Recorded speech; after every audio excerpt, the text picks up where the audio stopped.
മുദബ്ബിറുൽ അംറാണവർ, മുദബ്ബിറുൽ ആലമാണവർ. അന മുദബ്ബിറുൽ ആലം എന്ന് ലോകത്തോട് പ്രഖ്യാപിച്ച ആളാണ് മടവൂർ ശൈഖുന. അത് മനസ്സിലാക്കണം. ഒരു ഇല വീഴുന്നുണ്ടെങ്കിൽ അത് ഞാൻ അറിയുന്നുണ്ട്. ഇവിടെ ഒരു സസ്യം മുളക്കണമെങ്കിൽ, ഒരു മഴ വർഷിക്കണമെങ്കിൽ ഞാൻ അറിയാതെ സംഭവിക്കൂല എന്ന് പറഞ്ഞ വലിയ ഹദറത്തിനെ സംബന്ധിച്ച് സംസാരിക്കുമ്പോ വളരെയേറെ ശ്രദ്ധിച്ചോളണം. പ്രിയപ്പെട്ടവരൊന്ന് ആലോചിച്ച് നോക്ക്. ചെറിയ വിഷയമൊന്നല്ല ഇത്, നിസ്സാര കാര്യമല്ല. നമ്മളിങ്ങനെ വാട്സപ്പിൽ ഇങ്ങനെ കണ്ടിട്ട് പൊട്ടിച്ചിരിക്കും, നമുക്ക് ചിരിയാണ് വരുന്നത്, അൽഹംദുലില്ലാ. പക്ഷെ ഇത് കേട്ട് കരയുന്ന ഒരു വിഭാഗം ആളുകൾ ഇപ്പുറത്തുണ്ട് എന്ന് നമ്മൾ മനസ്സിലാക്കേണ്ടതുണ്ട്. ഇതെന്തുകൊണ്ടാണ് ഇങ്ങനെ സംഭവിക്കുന്നത്? നിങ്ങൾ വിചാരിക്കുന്ന പോലെ ഇതൊന്നും ഇവർ ആത്മാർത്ഥമായി പറയുന്നൊന്നുമല്ല. ഈ പറയുന്ന മനുഷ്യന്മാരുടെ ഉള്ളിൽ മടവൂര് പോയിട്ട് വരില്ല. അവർക്കറിയാം കൃത്യമായിട്ട് മടവൂരിനെ കൊണ്ടൊന്നും സാധിക്കൂല, ഒന്നും കഴിയില്ല.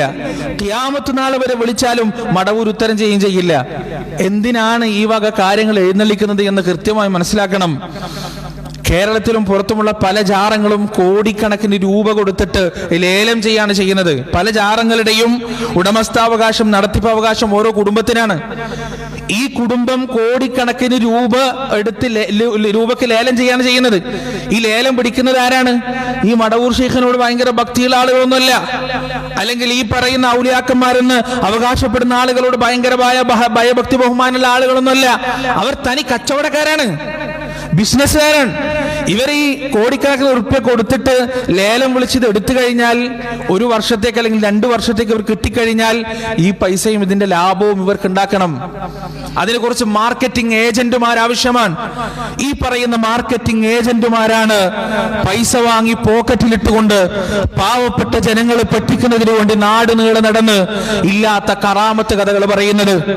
അള്ളാഹുവിന്റെ തദ്ബീറിലേക്ക് വരെ, അള്ളാഹുവിന്റെ മുലൂക്കിയത്തിലേക്ക് വരെ, അള്ളാഹുവിന്റെ സുഫത്തിലേക്ക് വരെ ഈ പറയുന്ന നിസ്സാരന്മാരായ മനുഷ്യന്മാരെ പിടിച്ചുയർത്തുന്നത് ഈ പറയുന്ന മാർക്കറ്റിംഗ് ഏജന്റുമാരാണ് എന്ന് നമ്മൾ മനസ്സിലാക്കാത്തിടത്തോളം കാലം ഈ ദുരന്തത്തിനൊരു അറുതി ഉണ്ടാവില്ല എന്ന് നമ്മൾ തിരിച്ചറിയണം. പ്രിയപ്പെട്ടവരെ, അല്ലാഹു സുബ്ഹാനഹു വ തആല പരിശുദ്ധ ഖുർആനിൽ വളരെ വ്യക്തമായി അത് പറഞ്ഞിട്ടുണ്ട്.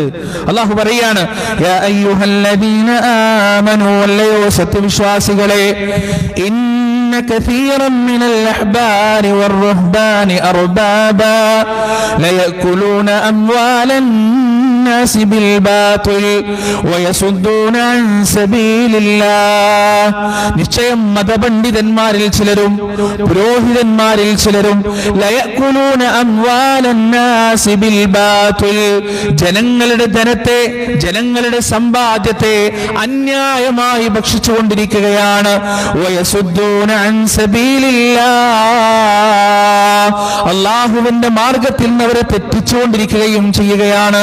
പ്രിയപ്പെട്ടവരെ, അള്ളാന്റെ മാർഗത്തിൽ ഉറച്ചു നിന്നാൽ, പടച്ചറപ്പിന്റെ മാർഗത്തിൽ ഉറച്ചു നിന്നാൽ CM മടവൂരിന്റെ വലിയന്റെ ഭണ്ഡാരത്തിൽ പണം വീഴില്ല, മമ്പറത്ത് തങ്ങളുടെ ജാറം നിലനിൽക്കില്ല, ഉള്ളാളത്തെ ജാറം നിലനിൽക്കില്ല, അജ്മീറിലെ ജാറം നിലനിൽക്കില്ല, ഒരു ജാറവും നിലനിൽക്കില്ല. കാരണം എന്റെ എല്ലാ ആവശ്യങ്ങളും നിവൃത്തി തരാൻ കഴിവുള്ളവൻ പടച്ചവനാണ് എന്ന യഥാർത്ഥ വിശ്വാസം, അള്ളാഹുവിന്റെ മാർഗത്തിലുള്ള യഥാർത്ഥമായ ജൽപ്പനം അതൊരു മുസ്ലിമിന്റെ മനസ്സിലുണ്ടെങ്കിൽ ഇത്തരത്തിലുള്ള മാർക്കറ്റിംഗ് ഏജന്റുമാരുടെ എല്ലാ തട്ടിപ്പുകളും തകർന്ന് തരിപ്പണമാകുമെന്ന കാര്യത്തിൽ യാതൊരു സംശയവുമില്ല. നമ്മൾ ആരെയാണ് പിൻപറ്റേണ്ടത്? പ്രിയപ്പെട്ടവരെ, ഇത്തരത്തിൽ ലക്ഷക്കണക്കിന് രൂപ വാങ്ങിക്കൊണ്ട് പോക്കറ്റിലിട്ട് പാവപ്പെട്ട പാമര ജനങ്ങളെ പറ്റിച്ച് പിഴിഞ്ഞ് പോക്കറ്റ് വീർപ്പിക്കുന്ന പുരോഹിത പരീക്ഷകളെ പിൻപറ്റുന്നത് ഈ സമുദായം അവസാനിപ്പിച്ചില്ലെങ്കിൽ ഈ സമുദായം ചെന്ന് വീഴാൻ പോകുന്നത് വലിയ ദുരന്തത്തിലേക്കാണ്. അള്ളാന്റെ പരിശുദ്ധ ഖുർആനിൽ അല്ലാഹു പറയുന്നുണ്ട്, ആരെയാണ് നാം പിൻപറ്റേണ്ടത്?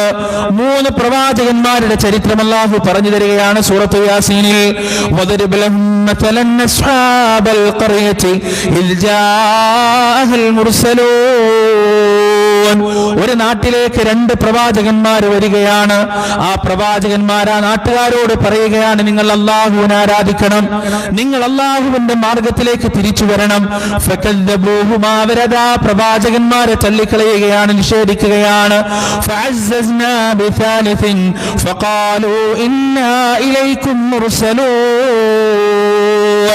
അങ്ങനെ മൂന്നാമതൊരു പ്രവാചകനെയും പറഞ്ഞയച്ചുകൊണ്ട് അള്ളാഹു അവരെ ശക്തിപ്പെടുത്തുകയാണ്. ആ പ്രവാചകന്മാര് പറയുകയാണ്, ഞങ്ങൾ നിങ്ങളിലേക്കുള്ള അള്ളാഹുവിന്റെ ദൂതന്മാരാണ്, പ്രവാചകന്മാരാണ്.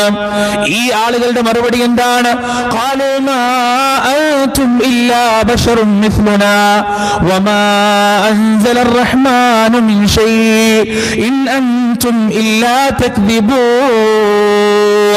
നിങ്ങൾ ഞങ്ങളെപ്പോലെയുള്ള മനുഷ്യർ മാത്രമാണ്, അള്ളാഹു ഒരു കാര്യവും അവതരിപ്പിച്ചിട്ടില്ല, പരമകാരുണികന്റെ ഭാഗത്തു നിന്ന് നിങ്ങൾക്കൊന്നും തന്നെ ലഭിച്ചിട്ടില്ല എന്ന് പറഞ്ഞ് ഈ പ്രവാചകന്മാരെ നിഷേധിക്കുകയാണ്. ഈ പ്രവാചകന്മാരെ അവർ കൊല്ലാൻ പോകുകയാണ്, വധിക്കാൻ പോകുകയാണ്. ആ സമയം വജാഅ മിൻ അഖ്സൽ മദീനതി റജുലുൻ യസാ ഖാല യാ ഖൗമി ഇത്തബിഉൽ മുർസലീൻ. പട്ടണത്തിന്റെ അങ്ങേയറ്റത്തുനിന്നൊരു മനുഷ്യനതാ ഓടിക്കിതച്ചുകൊണ്ട് വരികയാണ്. ഓടിക്കിതച്ചുകൊണ്ട് വന്നുകൊണ്ട് ആ മനുഷ്യൻ പറയുന്നത് എന്താണ്? യാ ഖൗം, സമുദായമേ, ഇത്തബിഉൽ മുർസലീൻ, നിങ്ങൾ ഈ പ്രവാചകന്മാരെ പിൻപറ്റുക. എന്നിട്ട് അദ്ദേഹം പറയുകയാണ്, ഇത്തബിഉ മൻ ലാ യസ്അലുകും അജ്റൻ വഹും മുഹ്തദൂൻ. നിങ്ങളോട് പ്രതിഫലം ചോദിക്കാത്ത, നിങ്ങളോട് പണം ചോദിക്കാത്ത ആളുകളെ നിങ്ങൾ പിൻപറ്റുക. നിങ്ങളോട് പണത്തിന് ചോദിക്കാത്ത, പണം കൊണ്ട് പെരുപ്പം നടിക്കാത്ത ആളുകളെ നിങ്ങൾ പിൻപറ്റുക.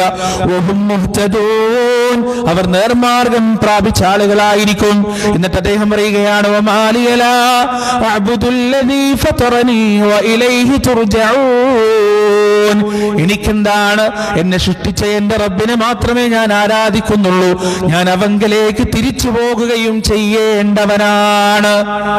സ്വാഹിബു യാസീൻ എന്നാണ് ഈ മനുഷ്യനെ കുറിച്ച് പറയുക. അദ്ദേഹം പറഞ്ഞെന്താണ്?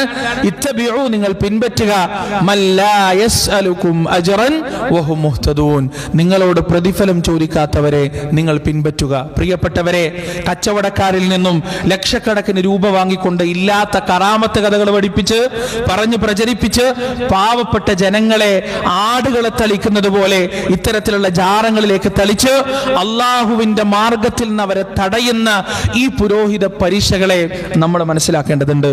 ഇവരെ കുറിച്ച് തിരിച്ചറിയേണ്ടതുണ്ട് നാം. പ്രിയപ്പെട്ടവരെ, ഈ വിശ്വാസ ജീർണതക്കുള്ള ഏറ്റവും വലിയ പരിഹാരം എന്താണ്?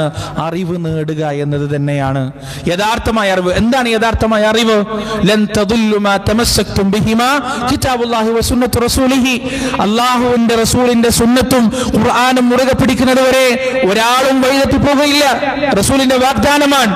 ഈ ഖുർആനും സുന്നത്തും നമ്മൾ പഠിക്കുക, നമ്മുടെ മക്കളെ പഠിപ്പിക്കുക എന്നതാണ് ഇതിന്റെ ഏറ്റവും വലിയ പരിഹാരം.